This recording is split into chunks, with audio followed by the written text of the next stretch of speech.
Billionaires don't buy sports teams because they love the game, and they definitely aren't doing it for the love of the fans. They buy them because a sports franchise is one of the only assets on earth where the government helps you build the building. A national TV deal pays your bills, and the value goes up whether your team wins or loses. That isn't how a fan thinks. It's how a monopolist thinks. Most people assume owning a team is just a vanity play or a trophy for someone who ran out of things to buy, but the math tells a completely different story. I'm going to show you exactly what that story is. I ran a CEO scorecard on 5 of the most aggressive sports owners alive right now using 4 specific metrics: investment multiple, annual income, real estate value, and media leverage. 5 owners, 1 formula, and one of them turned a $140 million check into $13 billion.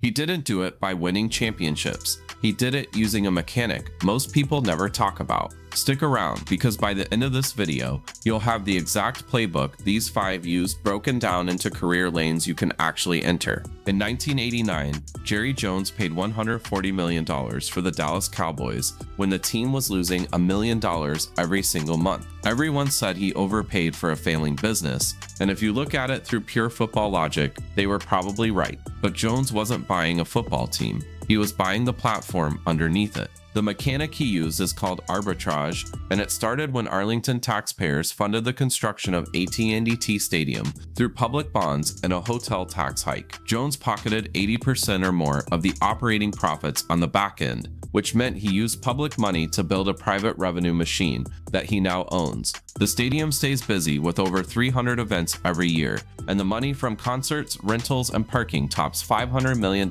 annually. The Cowboys actually make more money when there is no game on the field than most NFL franchises make in total. His CEO scorecard shows a 93 times investment multiple and $629 million in annual income, bringing the team's value to $13 billion.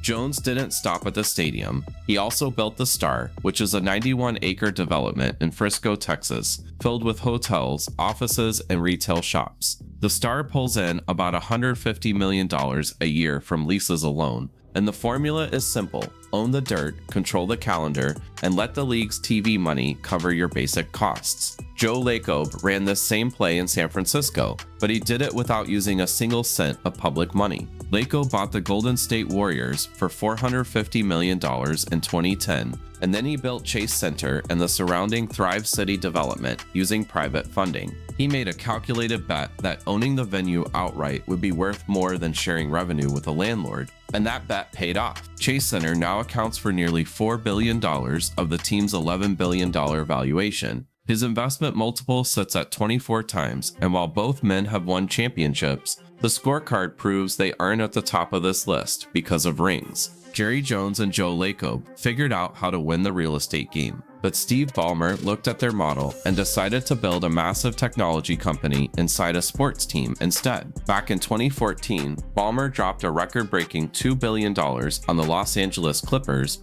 without an arena even being part of the deal. Most owners would have just moved into the crypto.com arena and spent years splitting their profits with the Lakers and the Kings. But Ballmer completely refused to play that game. He decided to privately fund his own $2 billion arena in Inglewood because he hated the idea of renting space from someone else. That one choice is exactly what separates his business formula from every other owner we are talking about today. The Intuit Dome is not just a stadium with fast Wi-Fi, it is a fully integrated tech platform designed for the fans. You have the Wall, which is a massive section of 4,500 seats with 51 rows that never stop, and they even have a strict policy against wearing any rival team gear. Everything from the sponsorship deals to the way fans move through the building runs on AI, and the venue is already booking over 1,000 non-basketball events every single year. Right now, the Clippers are valued at $7.5 billion, with over $150 million in operating income,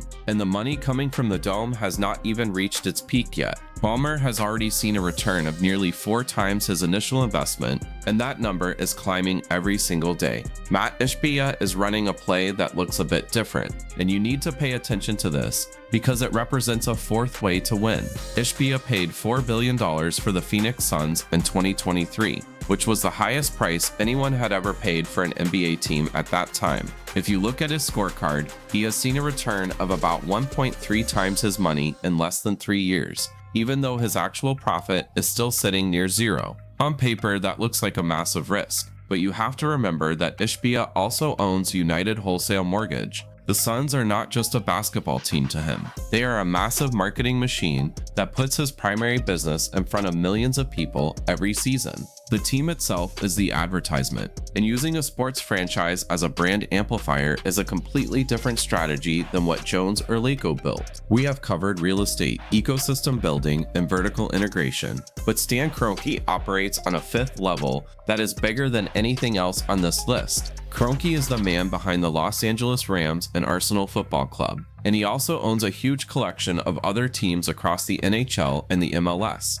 His entire portfolio is worth more than $21 billion, and the Rams alone account for over $10 billion of that total. No other owner we have mentioned has managed to hit a number that high on a single team, and Kroenke did it by figuring out how to plug into two different broadcast worlds. This is where the math gets really interesting for the Kroenke empire. The NFL has a national TV deal worth $110 billion over 11 years, which is the big number every American owner focuses on. However, Premier League clubs like Arsenal collect money from local TV deals and international rights simultaneously because they sell those rights to over 200 different countries. Kroenke is essentially double dipping into both systems, using NFL money to fund his American teams, while Arsenal's global media rights bring in cash from Asia, the Middle East, and Europe. While a typical US owner hits a revenue ceiling eventually, Kroenke just keeps expanding his reach. It cost about $5 billion to build SoFi Stadium, and while that building anchors the Los Angeles market with Super Bowls and massive concerts, the real advantage is the leverage it gives him with sponsors. If a company wants to reach the 150 million people who follow Arsenal on social media and the massive NFL audience that watches the Rams, they have to sit down at the table with Kroenke. Having that kind of reach across two different continents changes the entire negotiation before it even starts. The secret to this formula is not about one specific stadium or a single lucky deal. It is about spreading his bets across different leagues and media markets so that the entire portfolio stays strong even if one team has a bad season on the field. We just looked at 5 different owners with 5 unique formulas, but every single one of them followed the exact same blueprint. They focused on controlling the asset and the revenue streams, while letting the massive growth of league economics do all the heavy lifting for them. While fans look at the win-loss record as the ultimate goal, these owners see it as a marketing tool, because the real scorecard is measured in profit margins